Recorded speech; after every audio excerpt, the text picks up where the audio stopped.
This week on the Gadget Show Web TV, Dionne is showing you how to transfer your VHS tapes onto your PC. And Jon's looking at the latest TV with Freesat from Panasonic. Plus, the latest in gadget tech news.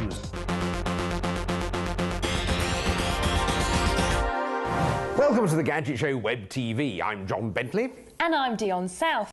And later, I'll be showing you how to transfer your VHS tapes onto your computer. But first, I've been trying out a new TV with a Freesat tuner built into it.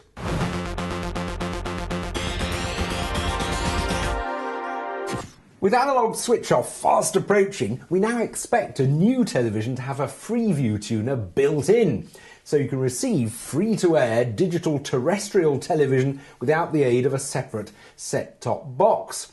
But only 90% of the UK population is set to receive Freeview with all the channels, even after analog switch-off and the digital signal has been boosted.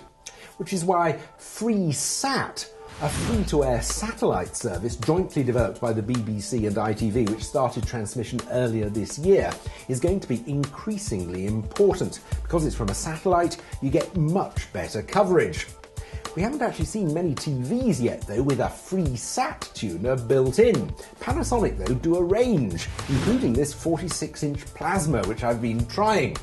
Now, if you've already got a Sky dish on the side of your house, you'll find it's already pointing in the right direction because Freesat is broadcast, roughly speaking, from the same group of satellites. But if you haven't got a satellite dish, you'll need to erect one.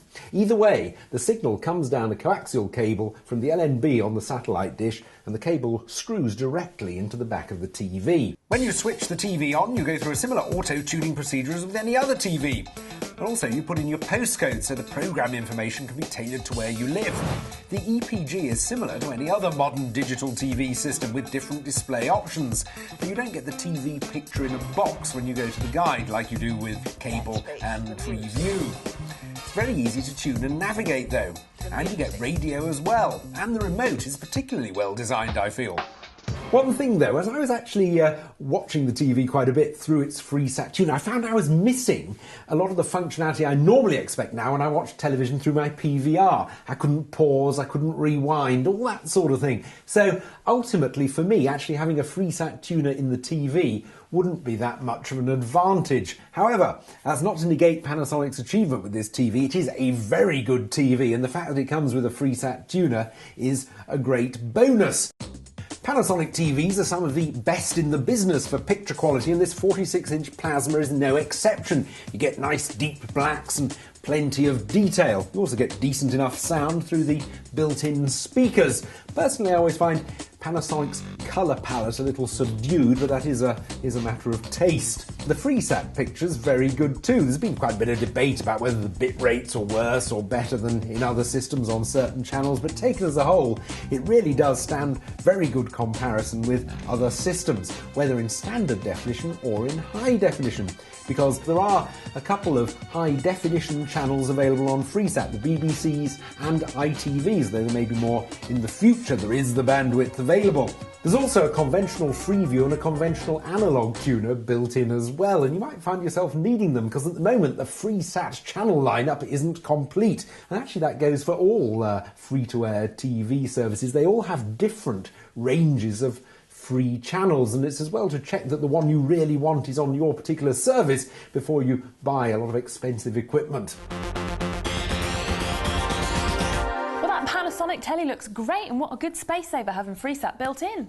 I think we are going to take it for granted that we have a Freesat tuner built into tellies soon, and clearly Panasonic are leading the way, and they've already got a range from 32 to 50 inches. And with the range of channels on Freesat being updated regularly, you've always got access to the programmes you want to watch. And I'm pleased to be able to report that since we made that piece, our own channel, Channel 5, has been added. Excellent. Right, now it's time for the news.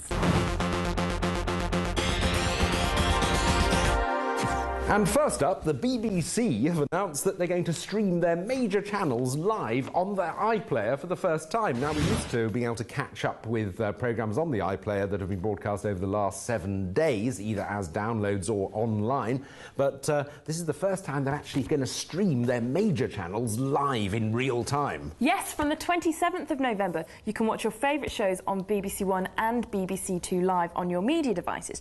And Ofcom have recently revealed that the number of users as watching TV on the internet has doubled, so this is definitely a step in the right direction. Well, I'm certainly one of them. I'm an internet TV watcher. But my main gripe with the BBC and their iPlayer is why, oh why don't they make Desert Island Discs available on it, the famous interview programme that's been going on for years on Radio 4? They cite copyright reasons all the time, but it really isn't good enough. They should get it sorted out. In fact, I'd go so far as to recommend that for any famous person who's considering accepting an invitation to do a Desert Island Discs programme should instead boycott it and go on to the thoroughly excellent Private Passions, which follows on Radio 3 immediately afterwards with Michael Barclay. That's much better. Rant over. Right. Right, next up is something called the PowerStar Go. It's a small portable charger with different adapters for all of your gadgets, from your laptop, your mobile phone, your PDAs, your sat-navs, your digital cameras. The list is endless. I mean, if it's all true, the statistics are really rather impressive, because once you've charged your charger, that should hold enough power to charge a mobile phone 5 times, an iPod 15 times, and a Nintendo DS up to 3 times. I'm slightly sceptical, because I've been let down by these things before. I really want to test it. You getting one in? I will get one in for you. They also claim that if you want to keep it for an emergency charger, it will retain its charge for up to a year. So you can just bung it in your bag or in the car, and when your phone or devices are getting a little bit low, you can just plug it in and charge them. And finally, some news about us. We're having our very own show next year. The Gadget Show Live will be at the NEC in Birmingham from the 17th to the 19th of April. It'll be cram-packed full of exhibitors and events, and we'll all be there too. Susie, Jason, Dallas, Dionne and myself will all be bringing bits of the show to life in a special theatre. There'll also be a gaming zone where you can compete against top international competitors in some of the latest games and some classic titles as well. Yes, there'll even be a how-to arena where independent experts will be giving you tips and advice on how to get the best from your gadgets. And for the more active ones amongst you, we're even going to have a test track where you can look at the best personal transport devices, and we'll even have a great selection of remote control vehicles to look at as well. For more information, log on to our website www.5.tv/gadgetshow and click the special Gadget Show Live button. Now it's time for one of Dionne's how-tos, information-packed guides that help you get the most from your gadgets. Yes, and this week it's all about getting those precious VHS tapes onto your computer. These days we're surrounded by digital technology at home, from iPod videos to Blu-ray players and music streaming systems. But what about the old tech? Your VHS player and embarrassing old home videos from the analogue age? Well, believe it or not, you can still put them to good use and bring your VHS collection bang up to date by transferring them to DVD. So here's the Gadget Show's guide to transferring your VHS to DVD. The main bit of kit you'll need is a VHS player, and you'll have to hook it up to your PC using a connector like this, the Easy Grabber. It comes with all the connectors you need, and it comes with this premium editing software, so if you want to edit those home videos when they're on your PC, you can. You connect the Easy Grabber to your VHS player by plugging the composite video cable and the phono audio cables into your VHS player. Finally, you simply plug the USB connection on the other end of the Easy Grabber into the USB port on your computer and load the software.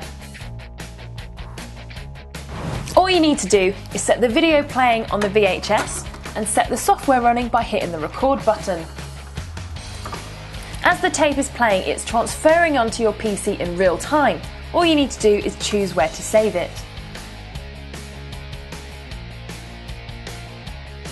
Once the video is saved onto your computer, you can import it into the editing software.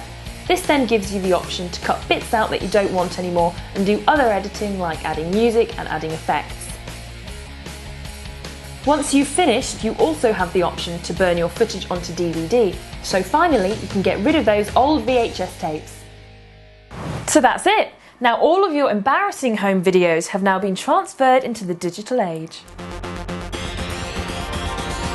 Excellent, yet more sound advice, Dionne. The only trouble is, how am I going to get time to do all this stuff? I mean, I haven't finished transferring my vinyl records from the other week. Well, when you do get time to transfer those VHS tapes onto your computer, you can shove them in a box, put them in your loft, and it's a great space saver. It's also a great way of preserving those precious memories in a digital format. You know, I knew this time would come. Not only do I have my VHSs already in the loft, I've also stockpiled a load of old VHS recorders just so I can actually play them in their original format. Only you would do that, John.